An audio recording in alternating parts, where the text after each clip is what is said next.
I double majored in history and political science at the College of Charleston. Okay. And yet my profession since graduation has been in the field of acting.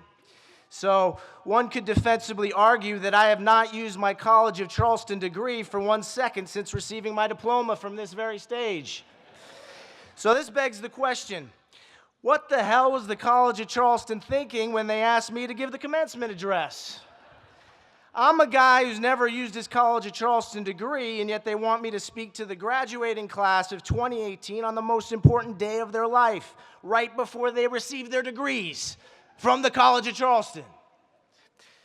Well, truth be told, I don't know the reasons as to why I've been invited here today, and up front I need to further admit to this, that my own journey in life that has brought me here with each of you in this moment is just as confounding for me to understand as perhaps it will be for you to listen to me speak about it. Point being, I don't have things figured out in my life. And I certainly don't feel that by simply being asked to speak here today, I should tell the class of 2018 how to lead theirs. What I do have to offer you today is my truth, my unique life story. So I accepted this deeply special invitation to speak here at Charleston with the simple intention of sharing a few quick tidbits of my life perspective in the hopes that it might aid in yours. That being said, my dad used to always tell me, the great thing about advice is that you don't have to take it. So in that spirit, I would like for you to consider this speech as just some advice that you don't have to take. Now, circling back to my original question of why I've been invited here, perhaps one explanation is that the college liked the idea of a person who could stand up here and justifiably shout from the rafters that after you walk out under that arch back there today as newly confirmed graduates, know that your diploma from the College of Charleston is just a piece of paper. And this diploma does not guarantee you anything, nor should it be the focus of your celebration today. Some might say that sounds a bit harsh, but my candor on diplomas represents a core piece of my truth, my unique life story. Throughout my studies here at Charleston, I planned all of my days towards the intention of going to law school, hence the history and political science majors I mentioned at the top of this speech. But when it came time to actually deliver on all those years of work here at CNC and get into law school, I completely bombed the law school admission test.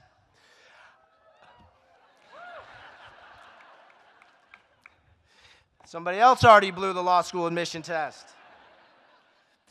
I blew the test that was the gatekeeper to my law school future. So in an instant after receiving these test results, a once assumed open door to my future for what was all intents and purposes was swept away. So I had failed at my first primary goal in life.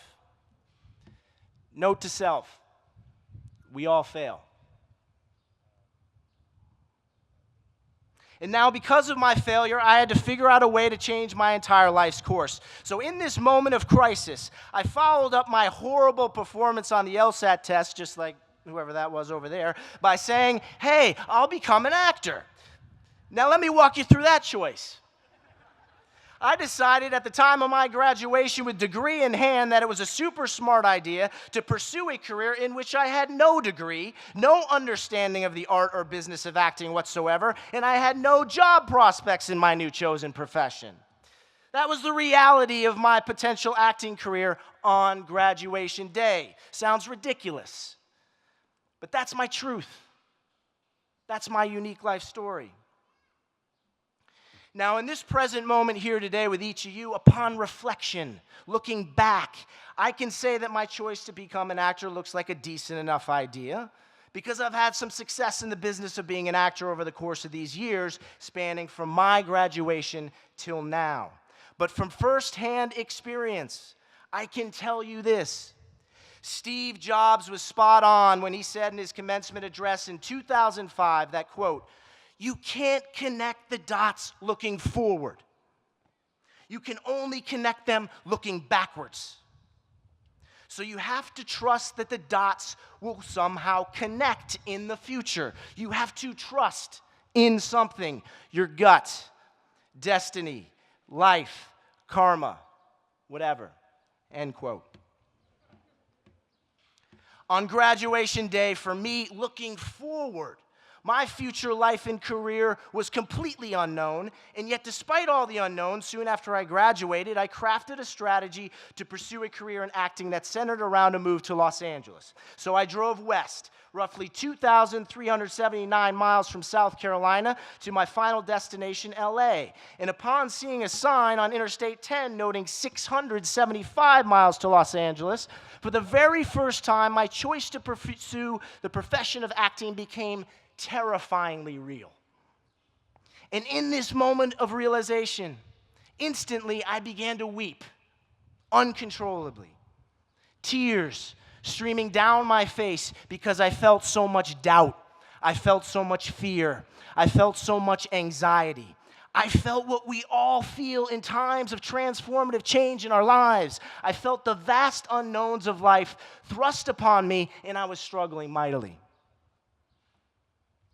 And as I continued down that interstate towards LA, in the background playing through the car speakers, I started to notice a song called Lian Our Graves by the Dave Matthews Band. My ears perked up. And as the song reached its conclusion, the lyrics rang out like this. I can't believe that we would lie in our graves wondering if we had spent our living days well. I can't believe that we would lie in our graves dreaming of things that we might have been. Hearing these lyrics, this was a light bulb moment for me, and suddenly I found myself firmly in the present moment. And in this present moment, three things were now crystal clear to me. Number one, I knew I was going to give this acting thing my best shot. I promised myself, ridiculous or not, I would be fully committed to the pursuit. And that commitment to the pursuit gave me a sense of purpose. And number two, I still had absolutely no idea how it would turn out. Even with a sense of purpose, the unknowns were just as strong as ever.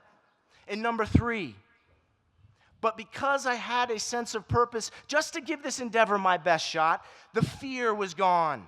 I became fearless and focused on being in the present moment, focused on the pursuit rather than the unknown. And so the fear was replaced with trust, just like that Steve Jobs commencement speech. I had trust in the unknown that somehow the dots would connect and make sense later. We have to accept the unknown challenges in our lives because they are the reality of our lives. Hardships are guaranteed for all of us, but they are not guaranteed to define us. We control that which defines us by understanding that sometimes we just have to slog through the tough stuff to get to the good stuff. And further, we can't worry about the past. That's done. We can't worry about the future. That hasn't happened yet. The present moment. That is the only moment in which we are truly alive. And our attitude towards that present moment, whatever the present moment reveals to us, that is what will define us. That is where we must live, in the present moment, before we lie in our graves.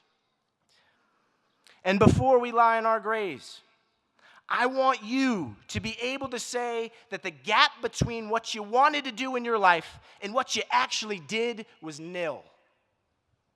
My TV dad on The Resident, Glenn Morshower, he impressed that upon me. Now, the closer the gap is to nil, the closer you are to your fulfilled sense of purpose. How many of us can say that the gap between what I want to do in my life and what I'm actually doing is nil? Very, very few. I can't say that I'm there 100%, but I can promise you that I am taking my best shot. And that's what I want for you. I want your life to be lived in the present moment in a way that captures uniquely who you are with a sense of purpose. I want you to fulfill whatever aspirations you may have for your unique life. To be a mother, to travel and invest in experiences, to be great at your job no matter what that job is, to enact change in the world, to be a friend who can be counted on. The opportunities of purpose to seek are just as limitless as that which is within you. And what is within you? What is within uniquely you? That is what we are celebrating today. Today is not a celebration of diplomas and objects of achievement, but rather it is a celebration of you, the individual you. It is a celebration of what it took within you to make it to this day. And that is the beauty of your college education. The true gift of college is not about a diploma or what you learned in class. No, it lies in what you have learned about yourself because you were required to go to class. The college structure of majors, tests, grades, deadlines, that's all outside stuff. A diploma is an object, discovering and harnessing what is uniquely you for your work in your personal life. That is inside stuff. And that inside stuff is where everything lives. Figuring out what your strengths and your weaknesses are in good times and bad, and in turn coming to understand them in a way that makes you powerful in your own skin, that's beautiful. And it's up to you to figure that out. And here's the great news. You've already done it. Maybe without even realizing it fully, but you've done it. You tapped into your essence to figure out how to meet the demands of college and at the same time have a blast in your personal life. Over these years in school to make it to your graduation day, you tapped into all that was within you. You called upon your grit to make it to that 8 a.m. class despite your hangover. You found the strength to address your social anxieties, and you went out and you made some new friends. You had the courage to overcome the loss of a loved one, and you still passed your test. You loved someone. They broke your heart. You loved someone new, and you broke their heart. All this is within you. This is why you made it here today. This is your truth. This is your unique life story, and this is why we're here celebrating you today. You've done it to get here. Now moving forward from this point, the magic trick for you in your life is understanding that it is your responsibility to continually evaluate and try to understand that constantly changing self within you. That exploration and then turning it into purpose, that is what makes you uniquely you and your life your best life. Your life demands the constant reevaluation of the daily routine every day. And further, the world needs your constant examination of who you are, because our individual lives are now deeply interconnected to the world more than ever. Your life and the lives of others are intertwined by the tentacles of technology. Now is the time to take that connectivity between the self and the world that has been magnified in your lifetime by computers, apps, and social media and turn it into human unity. And on this point in particular, the world needs change from you, this generation. The world needs your truth. It needs your unique life story to inspire others to live their best lives. Because if we can now be so personally connected through images liked on Instagram or through the stroke of a key on a keyboard, we can most certainly see that all of us behind the image, behind the keyboard, crave an equal shot at our best lives. Therefore, there is no place in this world for racism, gender inequality, ageism, and the denial of rights to the LGBT community.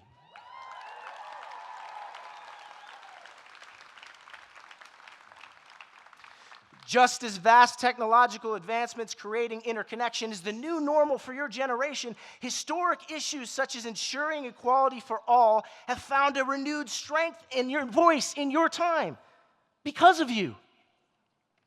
And as a result, your generation now has the power to finally guarantee that all of us gain access to our own unique shot at our own best lives. History is watching what we do with our own lives and how we connect our lives positively to impact the lives of others. And I learned that from my history and political science degrees. Charleston also taught me how to find my purpose, my truth, my unique life story in order to aspire to my best life. The College of Charleston is the place where I not only earned my degree, but most importantly, I learned that what you take with you after you leave these grounds is that which you have found within you.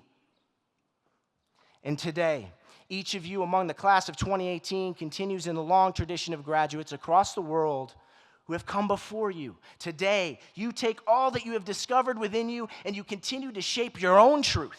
You continue to carve out your own unique life story. And I want you to take your best shot at creating your own best life. And while doing so, in the process, make the world around you a better place. So to honor the class of 2018 taking their best shot at their best life, I would like to close using the lyrics from the musical Hamilton. This is from a song titled, My Shot. I'm not throwing away my shot. I'm not throwing away my shot. Hey, yo, I'm just like my country. I'm young, scrappy, and hungry, and I'm not throwing away my shot. Thank you.